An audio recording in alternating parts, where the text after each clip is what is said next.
our language and life skills section today, we're going to touch on a very important subject, and that is the theme of hygiene. Now, it's such a blessing for us as teachers and as parents to not only be a parent or a teacher to your child, but also to be the child's life coach.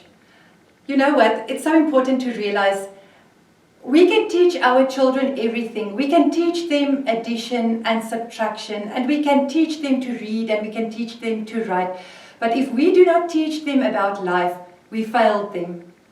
So what I want to tell you today is that you have such a very special and important role to play in your child's life. At this age, it's very important to practically show your child what you expect of him or her. You need to be the child's role model. For example, if you want him to wash his hands before he eats, you need to do it. If you want him to wash his hands after he's used the toilet, show him that you do it. So whatever you model, he will follow. It's also very important to start incorporating questions such as what questions and why questions in your conversation with your child. Like, Mommy washes my hands after I've used the toilet, but why do I do it? Make him realize that there are certain things like germs and explain it to your child on his level. Like, you can tell him, germs are tiny little organisms that can make us very, very sick. Tell them they are so small that you can't even see it with your eyes. You need a microscope, and explain the word microscope to them to see a germ.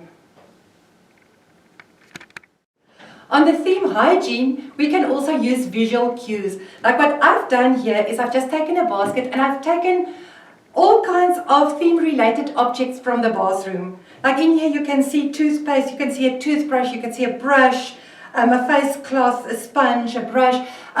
What you need to do is put them all in this basket, let them overlap, because remember, even if we're busy with a discussion, we're still working on foreground-background discrimination as well.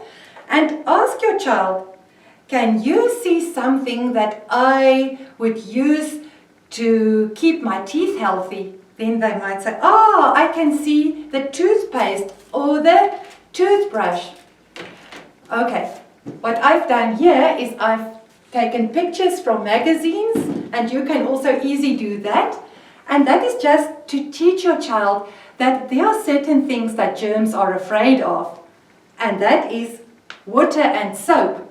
So by showing them pictures, you can make them realize, okay, but I need to wash my hands when I finish playing with my pets. Or I need to wash my hands before I eat. I need to wash my hands after I've used the toilet. Or I need to wash my hands after I've coughed or sneezed. And this is so important because in these days, viruses are going around the world, and it's not important to tell them exactly what these viruses are called, but what they need to do and what they need to learn is that we have to practice good hygiene. Thank you, Jesus, for washing my sins away.